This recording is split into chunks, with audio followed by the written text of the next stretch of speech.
Am I the a-hole for throwing my siblings in foster care so I could have a better life? I have roughly too many siblings and even more step-siblings. Between my parents and my latest stepfather, we had 8 kids living here. Myself, 19 female, 3 half-siblings on my mom's side, 15, 11, and 9. 4 step-siblings, 14, 12, 9, and 6. And 1 full sister, 6 female. Things have never been particularly good or stable, but now we're at rock bottom. My mother and stepfather are going to be going away for a long time and everyone is in a rush to get all these kids into homes. I'm the only one who's over 18, so everyone wants me to do it. I don't want to. I had gotten an opportunity. My grandma on my father's side offered to have 6 female and I move in with her, and even pay for me to go to college. The thing is, she lives several states away. I talked to social services about this and got the answer that I could move 6 female without a problem because our parents were able to voluntarily give me guardianship of her and I'm her full sister. The rest I could only take in if I stayed in the States because they would be a full foster care placement though. I'm sorry, but being forced to stay here would destroy my future. I could definitely survive, but I would be stuck in this horrible place working paycheck to paycheck. I could never have a real life, so I made the obvious choice. The social workers were nice enough to arrange it to where 6 female and I weren't just standing in front of them during the pickup, but obviously they know exactly why they're now in care. The 4 of them that have phones have been texting and calling me nonstop. Some of them for help and some to just scream at me for abandoning them. I know the system is going to be really bad for them because of where they are and their ages, but I just can't do it. I can't blow this. This is mine and 6 females' first chance for a real life. And I feel like I owe it to both of us to take it. Am I in the wrong here? The kids and my mom think I am. My grandma thinks I should have done something but can't say what, and wouldn't let them in her house even if it could happen. The only person who doesn't think worse of me is 6 female, who says she likes the quiet, but obviously doesn't know the full story.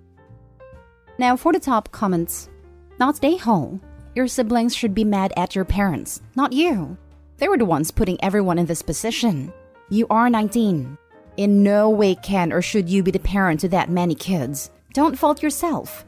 You were put in that situation too, not just them. Good luck to all of you. And have siblings and step-siblings, there should be other parents and grandparents who could take them in. The full sibling is the only one where there isn't another parent, and it sounds like grandparent is stepping up for her and you. Not the a-hole. Exactly what stuck out to me too. The half-siblings presumably have fathers out there, and the step-siblings have a mother. Even if those parents are also out of the picture for whatever reason, I assume they have families. So that means not a single adult from 4 possible families was willing to step up for any of the kids? And yet they all judged the 19-year-old for not doing it. I feel for those kids and I don't blame them for being upset, but it's horrible that mom and everyone else is encouraging them to direct the anger at OP. This is not her fault at all. I don't know where any of the extended families are except mine and 6 females. I wasn't close to either of the fathers of my half-siblings. If I ever met their families, it was maybe once. My mom's family aren't people I would go see voluntarily. I have some involvement in the foster care system in my country. It is absolutely amazing how often desperate social workers will try to come up with a kinship care solution that a 5-year-old could see would never work. The problem is that the system is in crisis. There aren't enough foster carers, and social workers have caseloads that are too high. So in desperation, they will try to stitch together some kinship, family care, plan that usually falls apart in a couple of months. There is no way in the world that an 18-year-old should ever be approved to take on 6 or 7 children. It should never even have been offered as an option to you because you don't have the capacity to raise those children and care for them. You made the right choice. It's heartbreaking, but it's right. Next story is titled, Am I the a-hole for not letting my friend and her daughter live with me and my boyfriend? Me, female 25, and my boyfriend Marcus, male 29, have been together for 3 years, lived together for 2.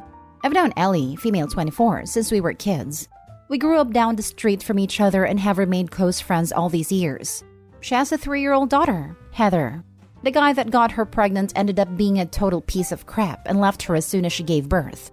He then signed away his parental rights and is no contact.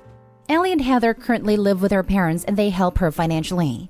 Ellie's family is from France and her parents have moved here before she was born. They decided they want to move back to France next year so they can be closer to the rest of the family. Ellie wants to stay here, but she's not financially stable enough to live on her own. Marcus and I bought a 3-bedroom house to move into in January. We wanted the extra space so we could have room for our 2 dogs, and we will use the extra rooms as a guest room and an office since I have a hybrid job. An office half the time / work from home the other half. Ellie asked if her and Heather could move into the guest room for a couple years while she saves money to get her own place. I have a few issues with this. 1, she has a kid. Nothing against Heather. She's a sweet girl and I've babysat her a few times. But me and Marcus are child-free, so we don't want to have to change the way we live to accommodate one. Things like child-proofing the place, potentially being woken up at night to a crying kid are things we just don't want. 2, Ellie isn't trustworthy with finances. She doesn't make moves to better her life. Her family paid for online college classes and she failed out. They pay for childcare while Ellie works but she keeps quitting jobs. She spends money on new clothes for herself instead of saving, etc. She does not contribute to bills or groceries for her parents whatsoever. Basically lives there for free. 3, Marcus and I just want our own space for us and our dogs. And we've worked really hard to save up the money for this house, and we just want it to be for us. 4, it would be for at least a year or 2. We wanted a guest room for friends and family to be able to stay with us when visiting, but only for temporary stays, like 1 to 2 weeks max. Marcus agrees with me on all these points. However, Ellie called me in tears saying that she has no other option, and that she wants her and Heather to stay in the US but can't do it alone. She practically begged me, saying that I was an a-hole for having all this extra space, and not using it to help her out of her situation when we've been friends for so long. She told me if the situation was reversed, she would do it for me. I don't want to have to see her move away and be unhappy, but the whole setup would just make us uncomfortable. Am I the a-hole? Not the a-hole at all.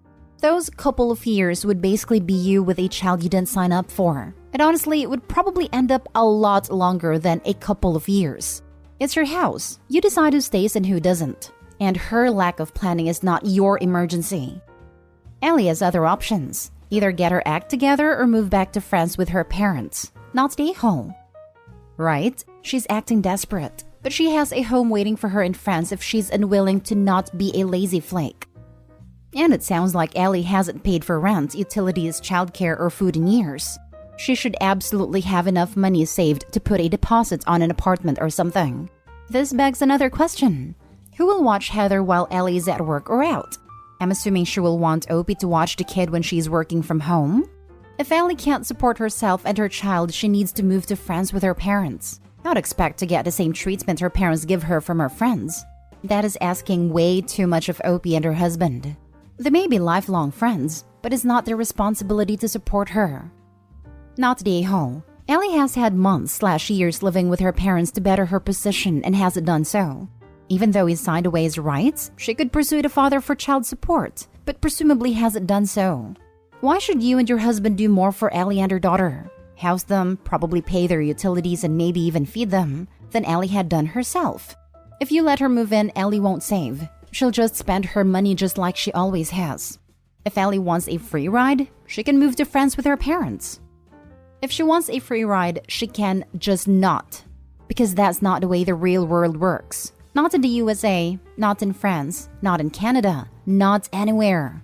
Her parents are no longer responsible for her as an adult, and they're not obligated to pay thousands of dollars / euros for her to move to France so she can continue to leech off of them. She needs to get a job and support her child, and maybe it will take her being homeless temporarily to pull her head out of her behind and learn that. I feel bad for the daughter though.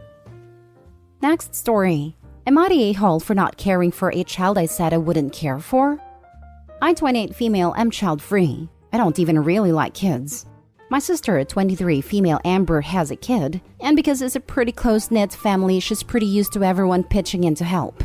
She said she was going out for a few hours and was stopping at my house to pick up a package delivered to me by mistake. We have the same street number on similar sounding streets. Think 25 Hirsch and 25 Hurst, so this happens pretty often.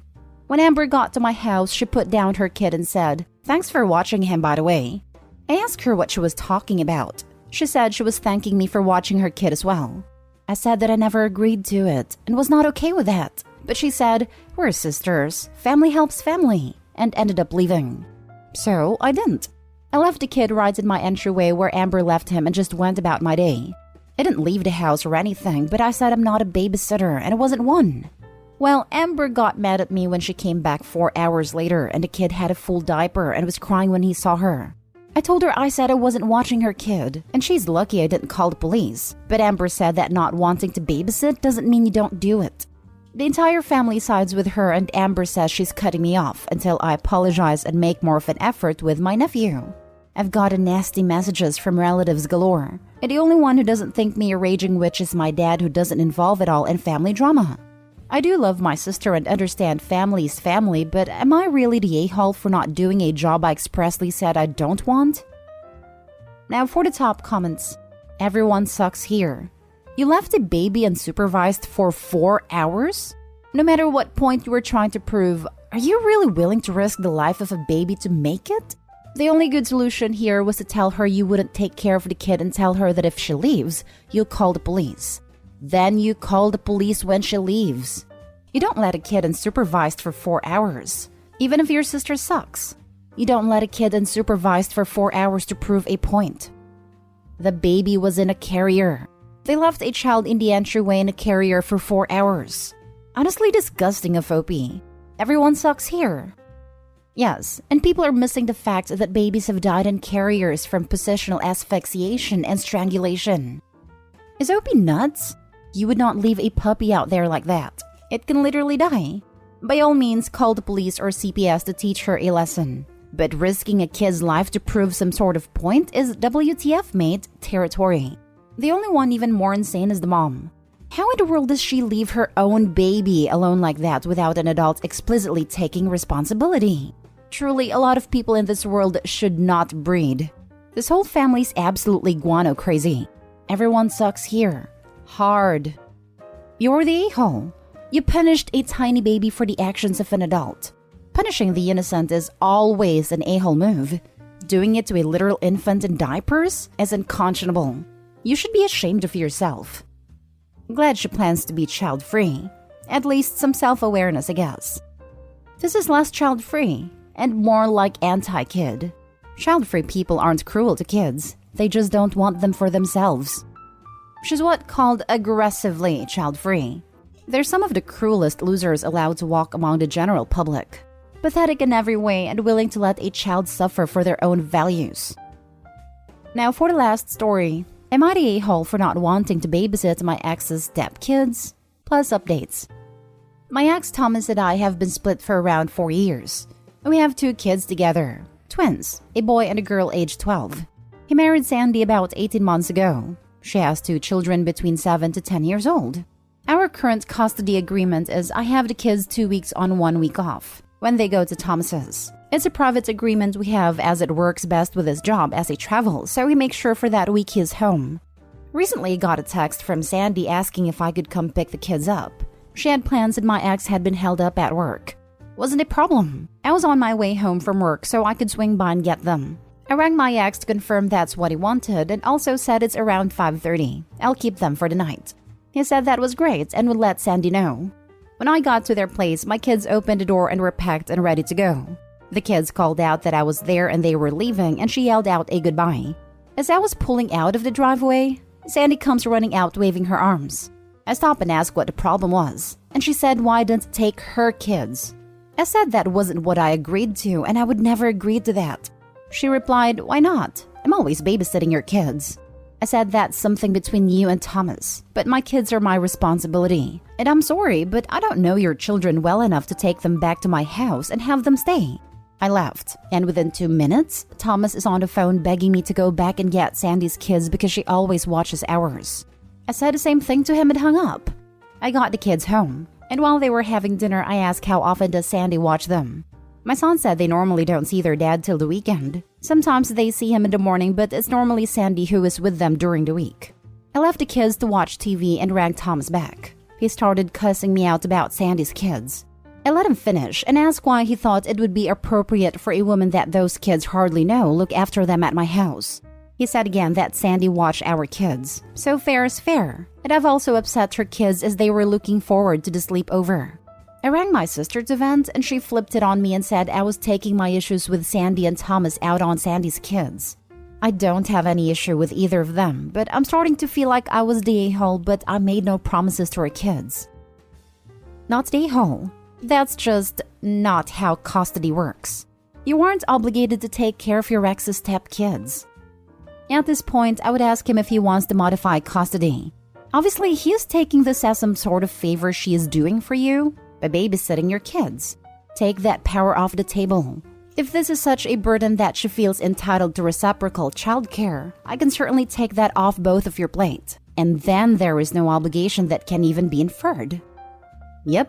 Get all of their answers in text about how often the ex is actually spending time with the kids and how they both claim she's babysitting. If he isn't spending the time with them, he doesn't need them that often. Then the new wife doesn't really have anything to say, aside from the obvious fact that Opie's never obligated to watch these other kids. Info. She says she babysits the kids during Thomas week. She has never babysat for me during my time. Update. I wasn't aware that Thomas was MIA during the week. I always ask the kids how was it at their dad's, what they did, etc., but I never grill them for info, and they haven't mentioned before he hadn't been home. I also don't want to go guns blazing to my lawyers and changing our custody agreement. In our country, not America, it's very common to have private agreements done with our lawyers and not in front of a judge. I have messaged Thomas to have a catch-up about the kids. Info. For everyone asking about right of first refusal, this is not a law in our country. Final update. Thanks for all your comments. I've just gotten back from a catch-up with Thomas. We have agreed for right now I'll have the kids full-time and I'll have them every second weekend. But I have also made him agree that he'll take them out during the week twice a month. And when his work settles down, we will go back to the original agreement with him being at home. Otherwise, I will be going for full legal custody through the courts.